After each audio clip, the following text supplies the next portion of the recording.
प्रयागराज महाकुंभ में एक साथ 5,000 नागा साधु बन रहे हैं। सभी जूना अखाड़े के हैं। नागा साधु बनने वाले साधकों ने संगम घाट पर अपना और अपनी 7 पीढ़ियों का पिंडदान किया। इसी के साथ उनकी नागा साधु बनने से पहले दूसरी स्टेज अवधूत बनने की प्रक्रिया शुरू हो गई। संगम पर साधकों ने 17 पिंड बनाए, जिनमें से 16 उनकी 7 पीढ़ियों के थे और एक उनका खुद का था। अगले दिन जूना अखाड़ा के आचार्य महामंडलेश्वर अवधेशानंद गिरी जी महाराज ने इनको गुरु मंत्र दिया। 26 जनवरी को मौनी अमावस्या की सुबह सभी को नागा साधु बनाया जाएगा। 13 अखाड़ों में से सबसे बड़ा जूना अखाड़ा है, जिसके लगभग 5 लाख नागा साधु और महामंडलेश्वर सन्यासी हैं। इस बार महाकुंभ में 13 में से 7 अखाड़ों में 20 से 25 हजार नागा साधु बनाए जाने हैं। नागा साधुओं को सनातन धर्म का रक्षक कहा जाता है।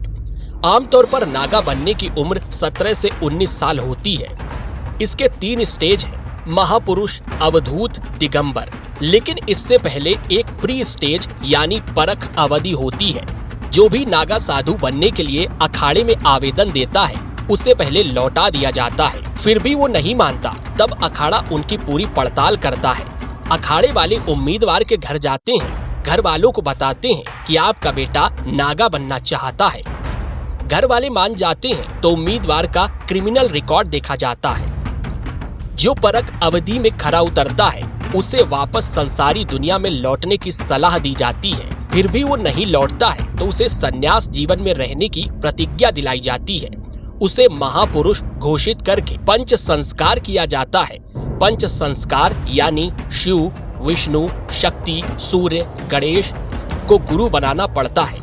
अखाड़े की तरफ से इन्हें नारियल, भगवा वस्त्र, जनेऊ, रुद्राक्ष, भभूत समेत नागाओं के प्रतीक और आभूषण दिए जाते हैं। इसके बाद गुरु अपनी प्रेम कटारी से शिष्य की शिखा यानी चोटी काट देते हैं। इस मौके पर शीरा और धनिया बांटा जाता है। महापुरुष को अवधूत बनाने के लिए सुबह 4 बजे उठाया जाता है। नित्य कर्म और साधना के बाद गुरु इसे लेकर नदी किनारे पहुंचते हैं। उसके शरीर से बाल हटाकर नवजात बच्चे जैसा कर देते हैं। नदी में स्नान कराया जाता है। वो पुरानी लंगोटी छोड़कर नई लंगोटी धारण करता है।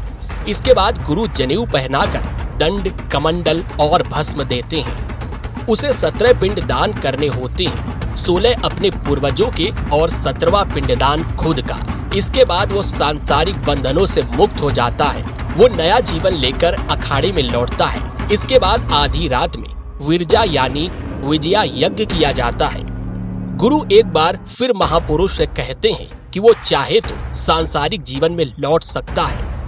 जब वो नहीं लौटता तो यज्ञ के बाद अखाड़ों के आचार्य महामंडलेश्वर या पीठाधीश्वर महापुरुष को गुरु मंत्र देते हैं। इसके बाद उसे धर्म ध्वजा के नीचे बैठाकर ओम नमः शिवाय का जाप कराया जाता है।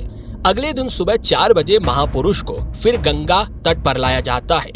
108 डुबकियां लगवाई जाती हैं। इसके बाद दंड कमंडल का त्याग कराया जाता है। अब वो अवधूत सन्यासी बन जाता है। इस 24 घंटे की प्रक्रिया में उसे उपवास रखना होता है। भारत में महाकुंभ किताब के मुताबिक अवधूत बनाने के बाद दिगंबर की दीक्षा लेनी होती है। ये दीक्षा अमृत स्नान से एक दिन पहले होती है। ये बेहद कठिन संस्कार होता है। इस दौरान गिने चुने बड़े साधु ही मौजूद रहते हैं। इसमें अखाड़े की धर्म ध्वजा के नीचे उसे 24 घंटे बिना कुछ खाए पिए व्रत करना होता है। इसके बाद तंग तोड़ संस्कार किया जाता है। इसमें सुबह 3 बजे अखाड़े के भाले के सामने आग जलाकर अवधूत के सिर पर जल छिड़का जाता है। उसके जननांग की एक नस खींची जाती है। साधक नपुंसक बन जाता है। इसके बाद सभी शाही स्नान के लिए जाते हैं। डुबकी लगाते ही ये नागा साधु बन जाते हैं। 4 जगह लगने वाले कुंभ में जगह के हिसाब से इन नागा साधुओं को अलग अलग नाम दिए जाते हैं। प्रयागराज के कुंभ में नागा बनने वालों को राज राजेश्वर नागा, उज्जैन के कुंभ में नागा बनने वालों को खूनी नागा, हरिद्वार के कुंभ में नागा बनने वालों को बर्फानी नागा, नासिक के कुंभ में नागा बनने वालों को खिचड़िया नागा कहा जाता है। नागा साधुओं की दुनिया रहस्यमयी है और सामाजिक दुनिया से दूर है। लेकिन कुंभ स्नान के दौरान वो समाज के बीच बड़े ही रहस्यमयी तरीके से प्रकट हो जाते हैं।